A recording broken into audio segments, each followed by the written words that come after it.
खबर छोटी हो या बड़ी मगर बेबाक होगी।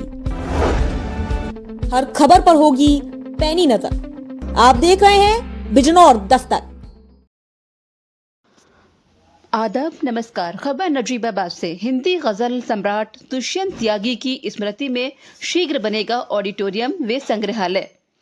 दुष्यंत कुमार की स्मृति में बनने वाले ऑडिटोरियम और संग्रहालय के शिलान्यास से पूर्व की स्थितियों का जायजा लेने और पटल पर हो चुके कार्यों का निरीक्षण करने भारतीय जनता पार्टी के एमएलसी अश्विनी त्यागी राजपुर नवादा पहुंचे, जहां उनका जोरदार स्वागत किया गया।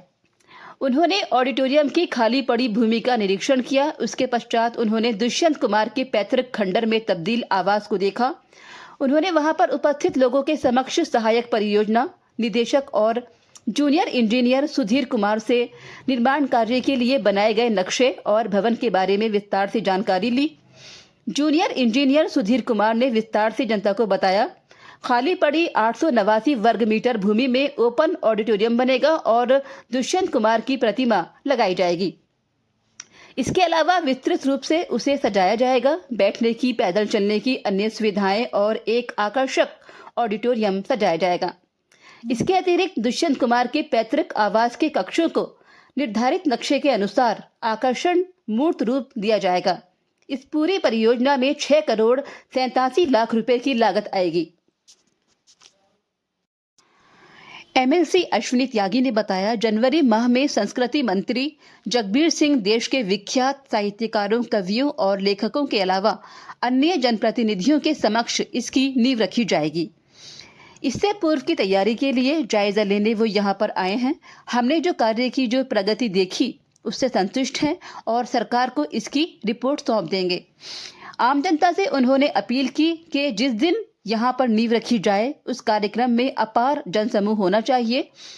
ये हम सब के लिए गर्व की बात है। कोई भी साहित्यकार, कवि या लेखक किसी एक की धरोहर नहीं होता, वो सबका होता है। दुष्यंत कुमार सबके थे, इसलिए सभी को उनका होना चाहिए।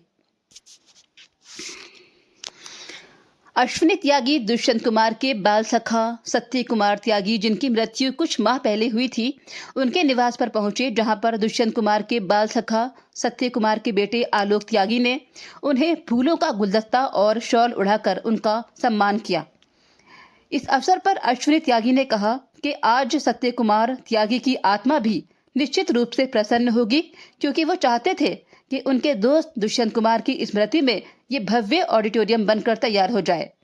इस अवसर पर मुरादनगर के ब्लॉक प्रमुख राजीव त्यागी, मेरठ से अतुल कुमार त्यागी, भारतीय जनता पार्टी के पूर्व जिलाध्यक्ष राजीव सिसोदिया, भारतीय जनता पार्टी के वरिष्ठ नेता सत्यवीर त्यागी, वर्तमान ब्लॉक मंडल कुलदीप त्यागी, जिला महामंत्री बलराज त्यागी, चौधरी चरण सिंह, अनुज त्यागी, मुकेश त्यागी, राजीव त्यागी, अभय देव त्यागी, निर्भय त्यागी, विपुल त्यागी, सोनू त्यागी, भोलानाथ त्यागी आदि सैकड़ों लोग उपस्थित थे।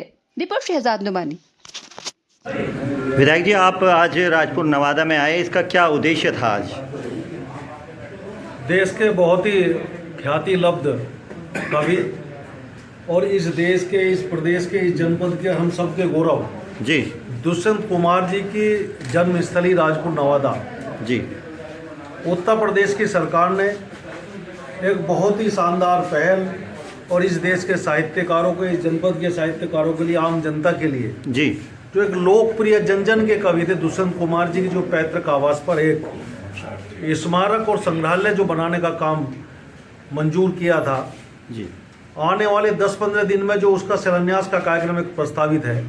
आज सभी प्रमुख लोग और जो कार्यदायी संस्था उसके अधिकारी आज स्थल पर जाकर के तैयारियों का जायजा लिया गया और एक सबसे विचार विमर्श किया गया कि आने वाले महीने में जनवरी 2026 में एक उचित तिथि में उसका शिलान्यास हो जाए। उसमें उत्तर प्रदेश के पर्यटन संस्कृति मंत्री जयवीर सिंह जी, प्रसिद्ध साहित्यकार और प्रमुख लोगों का आगमन राजपुर नवादा में होगा। आज उसी के लिए योजना की दृष्टि से हम सब लोग वहाँ बैठे थे। तो कितनी धनराशि इसमें स्वीकृत होने की संभावना है और क्या क्या इसमें निर्माण कार्य? उत्तर प्रदेश सरकार ने इसमें 6 करोड़ की राशि स्वीकृत की है। आवश्यकता पड़ेगी तो उसका विस्तार भी किया जा सकता है। क्या क्या निर्माण कार्य होंगे इसमें? उसकी डिटेल कार्यदायी संस्था बताएगी, लेकिन एक उनका जो जन्म जिस आवास में होता है उसे संरक्षित करना नई तकनीक के माध्यम से, और जो बराबर वाली जो भूमि है उस पर एक ऑडिटोरियम बनाना ओपन, और बाकी जो सुविधाएं उन्हें डेवलप करना, ये सब कार्य उस निधि से होंगे। बहुत बहुत धन्यवाद। धन्यवाद।